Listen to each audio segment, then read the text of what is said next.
세상을 살아오다 보니 제게도 정말 믿기지 않는 일이 생겼습니다. 처음에는 숨 쉬는 것조차 힘들 정도로 충격이 커서 많이 힘들었는데 지금은 어느 정도 마음이 진정이 됐는지 숨만 겨우 쉬고 있을 정도입니다. 그래서 이제는 제 고민을 공유하고 다른 분들의 의견도 듣고 싶은 마음에 이렇게 사연을 보냅니다. 저는 올해 30살이고 아버지의 회사에서 일을 하면서 살고 있습니다. 제 아내는 저와 동갑이고 가정주부를 하고 있었죠. 아내와의 첫 만남은 5년 전 일이었고 친구의 생일 파티에서 처음 만나게 되었죠. 그날 저는 약속 장소인 강남에 있는 술집으로 가게 되었고 약속 시간보다 많이 늦게 도착을 해서 저는 급히 들어갔죠. 가게 안은 많은 사람들이 모여서 시끌벅적 난장판이더군요. 그래서 저는 조금만 앉아있다가 축하만 해주고 가야겠다라고 생각하면서 자리에 앉았습니다. 그런데 제가 자리에 앉은 지 10분도 지나지 않아서 술집의 문이 열리더니 정말 여신이라는 표현이 아깝지 않을 만한 그런 여성이 들어왔습니다. 누가 봐도 바로 알 수 있는 명품 백에다가 고급스러운 복장이 귀티가 많이 흐르더라고요. 그래서였는지 그때 그 시끄러운 와중에도 몇몇 남자들은 저처럼 조용히 쳐다보고 있다라는 걸 느낄 정도였죠. 그때 저는 바로 그 생각이 들었습니다. 그때 당시에 그 술집에는 저희 테이블 외에도 다른 손님들이 앉은 테이블이 많았었기에 저는 속으로 제 친구의 생일 파티에 온 사람이면 좋겠다라는 생각을 했습니다. 그런데 제 바람은 현실이 되어 주었고 그 여성은 제 친구에게 가볍게 인사를 하더니 제 앞쪽으로 와서 앉더라고요. 저는 낯선 사람들이 많은 자리는 별로 좋아하지 않는 성격이어서 처음에는 조금만 있다가 얼굴만 비추고 바로 가려고 했었습니다. 그런데 집으로 돌아가기는커녕 혹여나 제자리에 누가 앉을까 봐서 화장실도 단 한 번도 안 가고 저는 그 술집에서 자리가 끝날 때까지 계속 그 자리에 앉아 있었죠. 그때 당시 저는 나름대로 여유가 넘치는 편이었습니다. 어릴 때부터 부모님의 재력 덕분에 항상 부족함 없이 자랐었고 지금 생각하면 참 부끄러운 얘기지만 부모님의 힘을 빌려서 외제차를 사서 타고 다녔었죠. 그래서 그때는 철이 덜 들었었죠. 뭔가 여유가 넘치는 척 있어 보이고 싶어서 저는 일부러 테이블 위에 차키를 올려놓고 있었습니다. 마주 앉았던 그녀는 차키를 봐서 그랬던 건지 제게 호감이 있어서 그랬던 건지 저에게 먼저 말을 걸어주더라고요. 지금 생각해보면 제가 여유가 넘쳐 보여서 그랬던 것 같다라는 생각이 들긴 하네요. 아무쪼록 그녀는 딱히 직업이 있었던 건 아니었고 모델 활동을 한다고 하더군요. 그래서 그때 당시에 저는 모델이라고는 패션 모델이나 레이싱 모델 뭐 이런 거를 생각했었죠. 그런데 알고 보니 전문적인 모델은 아니었고 SNS에서 제법 인기가 많았는데 광고 회사들이 화장품이며 옷이며 가릴 거 없이 가끔 홍보를 제안하는데 그럴 때마다 사용 후기 같은 걸 남기는 그런 프리랜서 개념의 일이었습니다. 나중에 결혼 후 들어보니 잘 벌 때는 월 500 이상 대기업 직원만큼도 벌어봤었고 못 벌 때는 월 100만 원도 못 벌 때가 있을 정도였으니 수입이 일정하지가 않았었더군요. 그래서 그녀와 저는 많은 대화를 나누었는데 그녀는 약간 욜로족의 마인드가 강하더군요. 그때만 해도 욜로족이 뭐지? 라는 생각을 했는데 알고 보니 미래를 위해서 현재를 희생하기보다는 미래 걱정은 접어둔 채 당장 현재를 즐기려고 하는 그런 마인드를 가진 사람이었습니다. 그래서 수익이 생기면 저축보다는 자신을 위해서 대부분의 돈을 지출한다고 하더라고요. 저도 그때는 제정신이 아니었던 것 같습니다. 콩깍지가 제대로 씌었던 건지 제가 여유가 많았었던 편이어서 그랬던 건지 모르겠지만 그런 마인드를 가진 그녀가 왠지 자유로워 보였고 뭔가 멋있어 보이기까지 했습니다. 그런데 그런 사상이 얼마나 잘못된 건지 살아가면서 많이 느끼게 되었죠. 아무튼 그날 저희는 서로에 대해서 많은 이야기를 나누게 되었습니다. 자연스럽게 연락처를 교환했고 따로 약속을 잡아서 또 다시 만나게 되었습니다. 외모도 외모지만 성격도 제가 꿈꾸던 이상형이라고 생각이 들었죠. 그래서 저는 남자답게 먼저 고백을 했고 저희는 교제를 시작했습니다. 저희는 서로 이 사람과는 평생을 함께해야 될 사람이다 싶을 정도로 뜨거운 사랑을 나누었습니다. 그때는 저도 제정신이 아니었죠. 그녀가 원하면 뭐든지 주고 싶었고 뒷일은 생각조차 하기가 싫더라고요. 그래서 부모님의 카드로 미친 듯이 돈을 써댔고 아내는 그런 나날을 보내면서 행복에 겨워서 지내게 되었습니다. 그 당시 저는 공무원을 준비하고 있느라 따로 직업이 없었습니다. 그냥 무의미한 대학 생활과 군 생활 이후 형편없는 삶을 살고 있었죠. 아무튼 저는 이 여자와 평생을 함께하고 싶은 마음에 만난 지 1년도 되지 않아서 평생을 함께하자고 프러포즈를 했습니다. 제 아내는 제 프러포즈를 받아주었고 저희는 그렇게 어리다면 어린 나이에 빨리 결혼을 하게 되었습니다. 저는 학생이라는 신분으로 결혼을 시작하게 되었고 부모님의 지원 아래에 신혼생활을 보내고 있었습니다. 아내는 저를 만난 뒤로부터는 결혼 전에 하던 SNS 활동을 중단했었고 저희는 그렇게 집에서만 뒹굴면서 하루하루를 보내고 있었습니다. 제 부모님이 모든 생활비를 전액 지원해 주셨지만 저는 결국 공무원 시험에 떨어지게 되었고 좌절감에 빠져 있었습니다. 그래서 도저히 이런 생활을 이어나가는 건 아니다 싶었고 저는 사업이라도 해보는 게 어떨까라고 생각을 했습니다. 그때는 왜 그랬는지 모르겠지만 제 스스로 멍청하게도 자존감이 너무나 강했습니다. 그냥 제가 뭘 시작하면 언제든지 돈은 쉽게 따라올 거라고 착각 속에 살았던 거죠. 그래서 지인들 몇 명과 함께 사업을 구상하기 시작했고 부모님께 부탁을 드려서 저는 사업을 시작하게 되었습니다. 처음에는 생각보다도 훨씬 잘 되었습니다. 동업을 하게 된 지인들과 저는 열심히 발벗고 뛰었습니다. 그래서 이대로만 간다면 아버지를 넘어서서 훨씬 더 성공할 수 있겠구나 싶었죠. 그런데 그런 달콤한 꿈도 잠시였습니다. 왜 사업을 할 때 절대로 동업을 하지 말라고 하는지 알겠더군요. 돈 문제로 서로가 부딪히게 되더니 결국에는 사업은 엉망진창이 되었습니다. 아무래도 입장이 다 달랐었죠. 누군가는 자금을 투자했고 누군가는 발로 뛰었고 그러다 보니 굳이 서로가 필요 없는 존재로 여기게 되었고 분열이 되었던 거죠. 결국 남보다 더 못한 사이가 되면서 서로가 각자 제 갈 길을 가게 되었고 엎친 데 덮친 격으로 제가 했던 사업의 시장도 경쟁이 치열해졌습니다. 어떻게든 버티고 또 버텨봤지만 앞으로의 전망이 없다고 판단되어서 결국에는 사업을 포기하고 또 다시 백수의 길을 걷게 되었습니다. 그때부터는 점점 부모님 뵙기도 부끄러웠고 제 자신에 대한 자존감이 낮아질 대로 낮아졌습니다.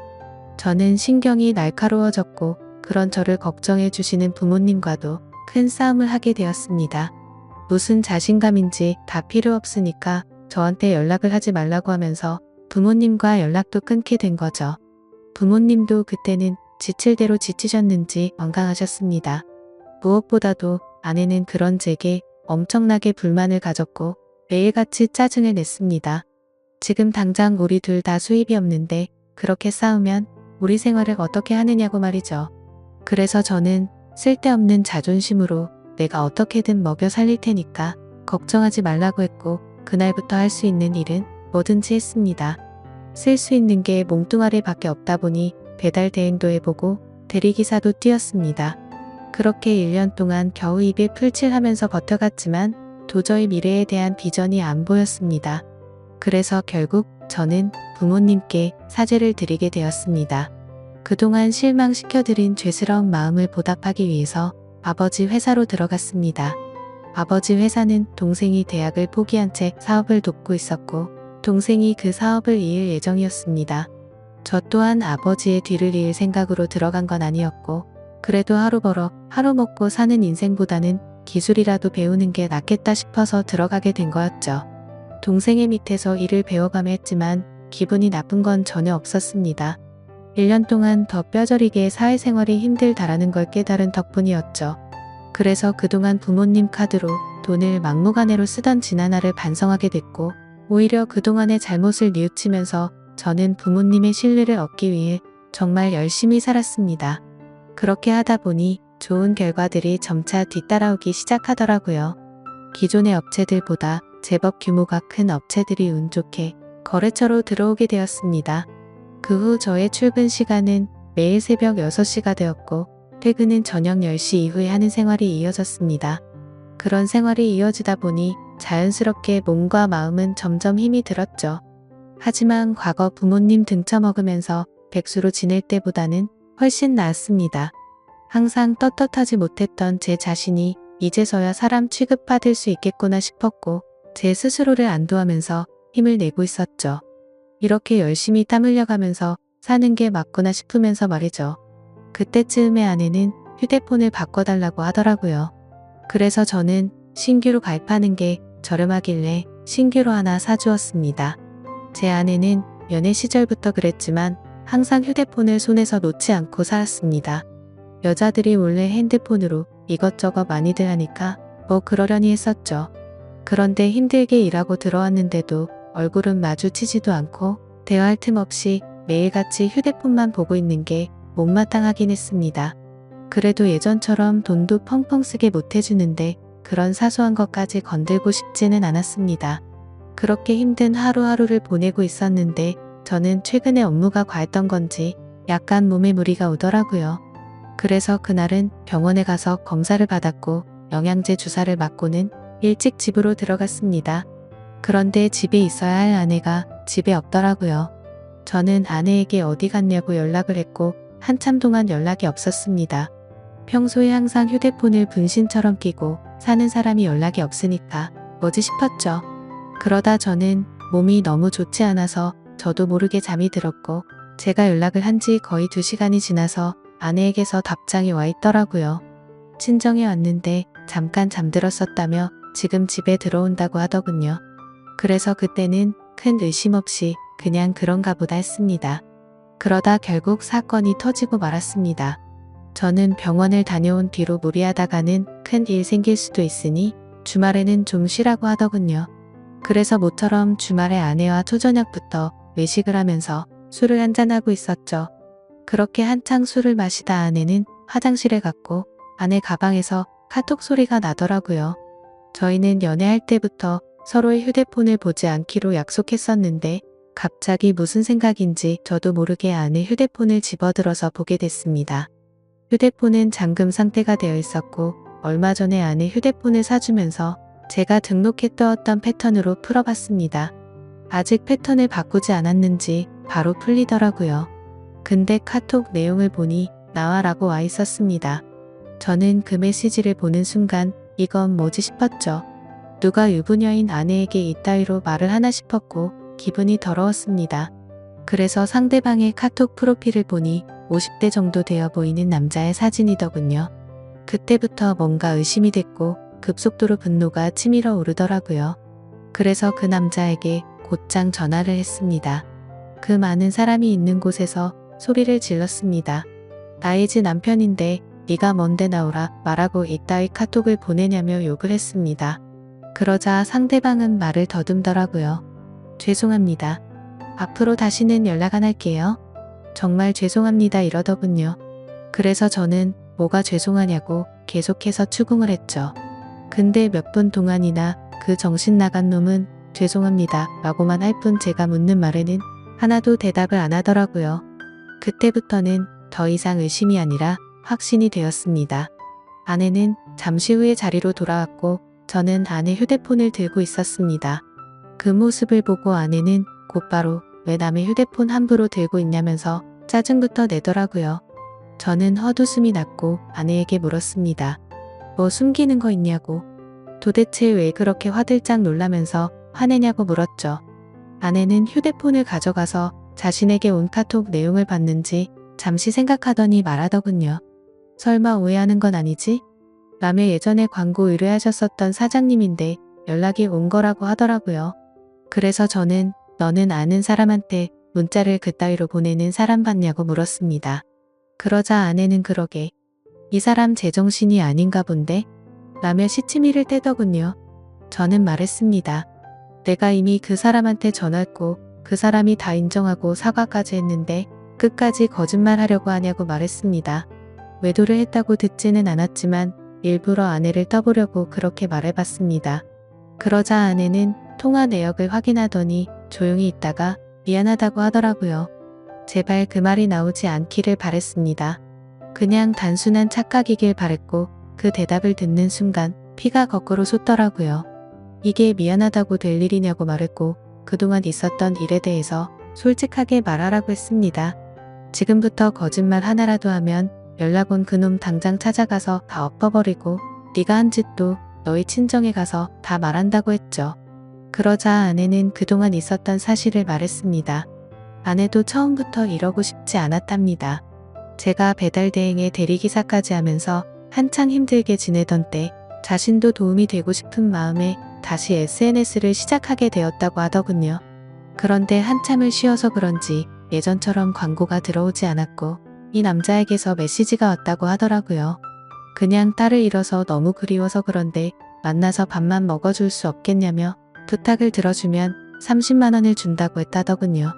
그래서 혹시라도 이 남자가 헛짓거리하면 바로 경찰에 신고를 할 생각을 가졌고 밥만 먹고 30만 원이나 챙기자 싶어서 나갔답니다. 그런데 그 사람은 아주 젠틀했고 약속대로 밥만 먹었는데도 30만 원을 줬답니다. 그렇게 만남을 몇 번 더 이어가다 보니 지금까지 연락을 주고 받았다고 말하더군요. 저는 단도직입적으로 물었습니다. 그래서 어디까지 간 거냐고 물었죠. 아내는 엄청 놀라면서 절대로 그러지 않았다고 하더라고요. 저는 또 아내를 떠봤습니다. 제발 아니길 바라는 마음으로요. 너 지금 또 거짓말하냐고 그 남자한테 이미 다 들었다고 하니까 아내는 갑자기 눈물을 흘리면서 진짜 미안하다면서 당신이 너무 힘들어 보여서 그랬다네요. 그런 모습을 보니 숨이 막혔고 어디서부터 어떻게 잘못된 건지 머리가 띵하더라고요. 그때부터는 저도 미친 듯이 말을 내뱉었습니다. 네가 이따위로 내 뒤통수를 치냐며 내가 힘들어서 그랬던 거면 여지껏 그 더러운 돈 받은 거 어디 갔냐고 했습니다. 아무 대답도 없더라고요. 도저히 이해가 되지 않았습니다. 제가 힘들어 보여서 그랬다더니 그 더러운 돈으로 뭐 했을지 뻔히 보였죠. 저는 도저히 그 자리에서 같이 얼굴을 마주할 자신이 없어서 일단 집으로 꺼지라고 하고는 저는 그 자리를 떴습니다. 그날 이후로 저는 밥은 하루에 한 끼도 제대로 먹지도 못하고 억지로 먹어도 심각한 스트레스 때문인지 전부 토하게 되었습니다. 며칠이 지나서 아내를 불렀습니다. 아내는 별로 힘든 것도 없었는지 별로 달라진 모습이 없더군요. 제 모습을 보자마자 왜 이렇게 말랐냐면서 자신이 정말 미안하다고 하더라고요.